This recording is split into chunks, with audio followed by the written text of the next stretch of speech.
Welcome back. So this is the beginning of the second half of the series. So I thought that I will use this video to give you a preview of what's gonna come, and also, very importantly, to explain to you why we are going to do what we are going to do. So if you remember, in the first half of this series, we mainly focus on, first of all, what I mean by compassion.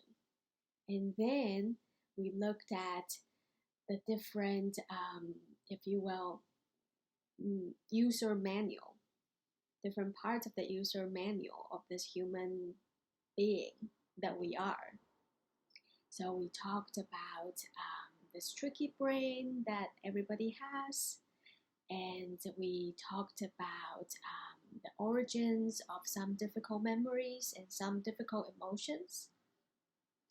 And we also then talked about the 3-circle model, which is called the 3 motivational systems in the video title. So if you remember, we talked about the threat system, which focuses on risk, detecting risk, and defending us from it. And we talked about the drive system, which is all about getting resources, getting needs met, and winning the prize. And finally, we also talked about this other system called the soothing system. So let's zoom into this soothing system. And as you may recall, in episode 9, we talked about it.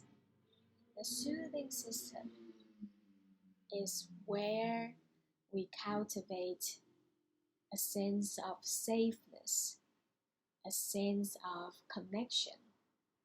And this is also the place we want to develop further, so that it can help us prepare a cushion for us to sit on, so that we can contain, process, and hold space for difficult feelings. So this is a very important thing that I would like you to take home with. So a lot of times people confuse soothing with avoidance. And that's a shame.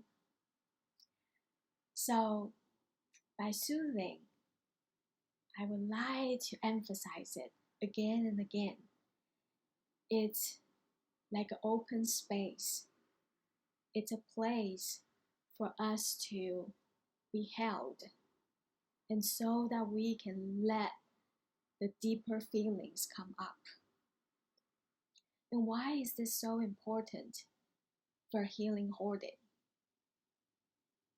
So without me saying, I believe that all of you know that the number one challenge that you encounter is avoidance.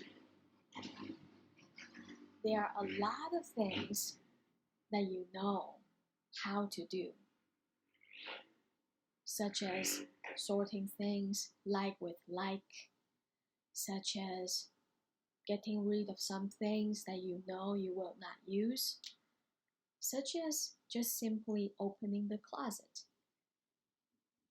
You know how to do those things. However, for many good reasons, these simple things are very frightening or overwhelming or triggering for you.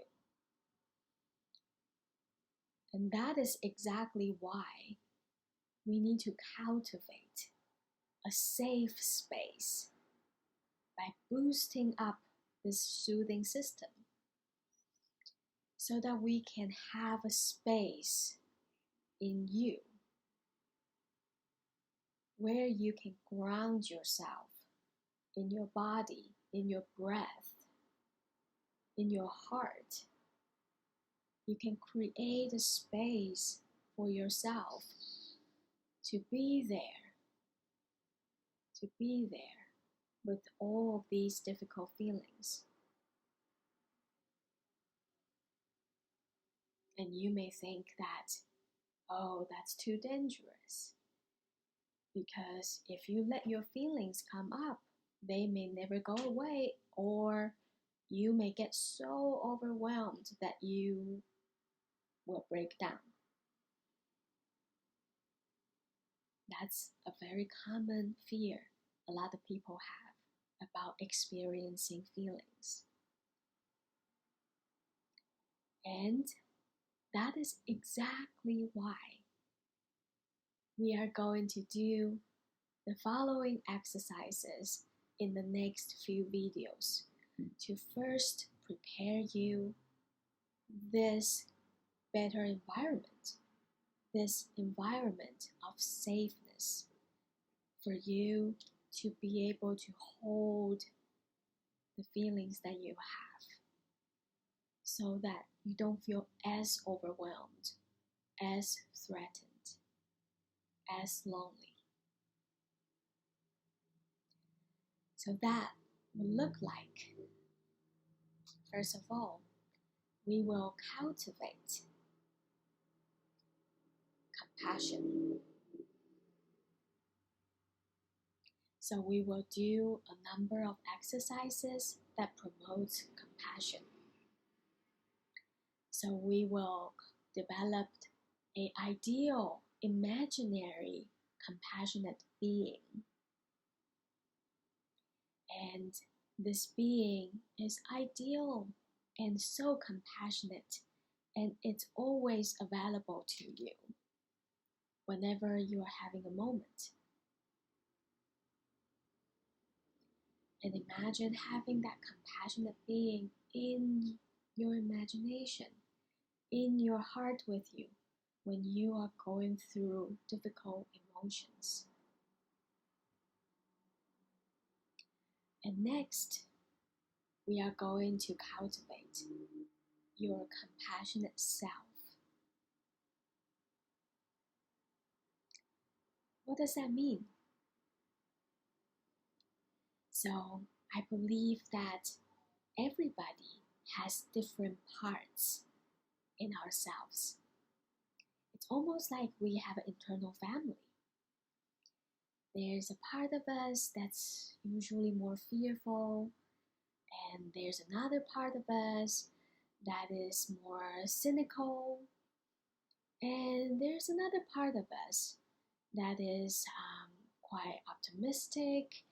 It's very happy and joyous, likes to be with people, and all different parts. And each people has a different type of family and different members in their internal family. And what we would really like to cultivate is the part of you that is compassionate. And some of you may say, well, no, there's not that part in me. No, not me.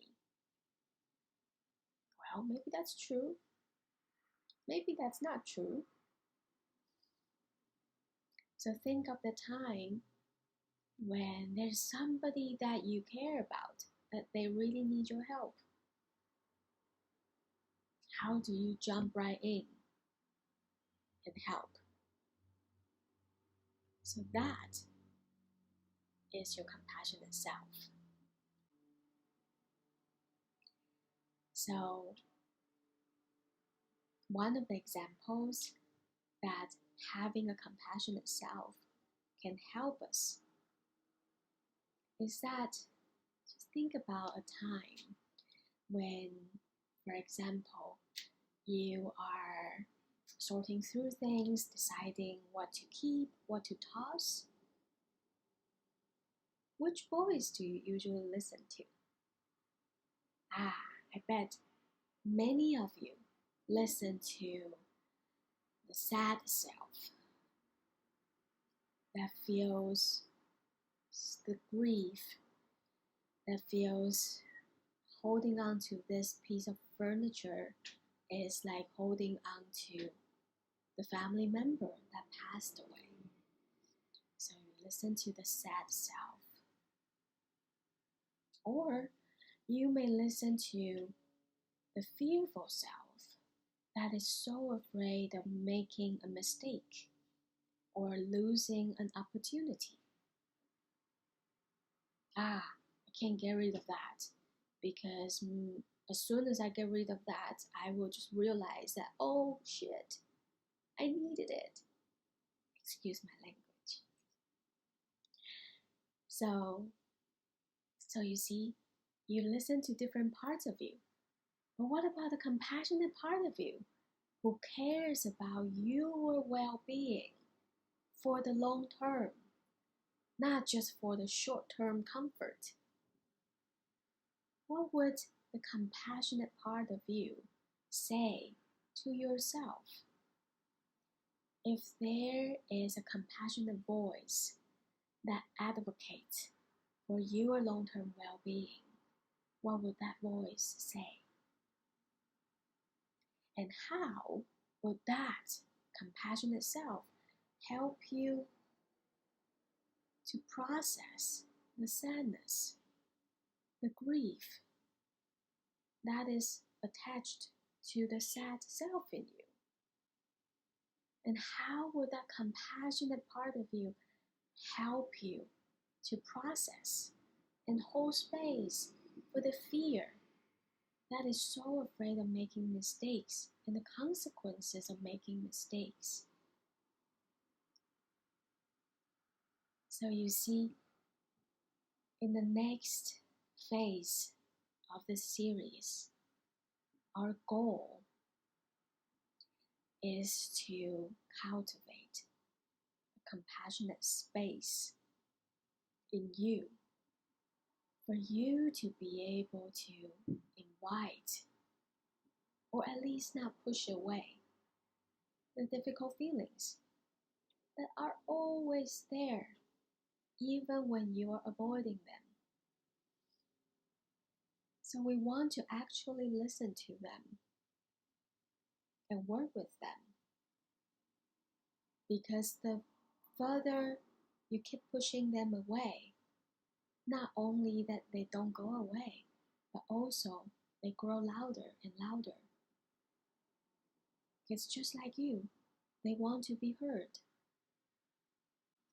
So I hope this gives you some idea of what we are going to do next. And I look forward to doing all the exercises and learning, growing with you.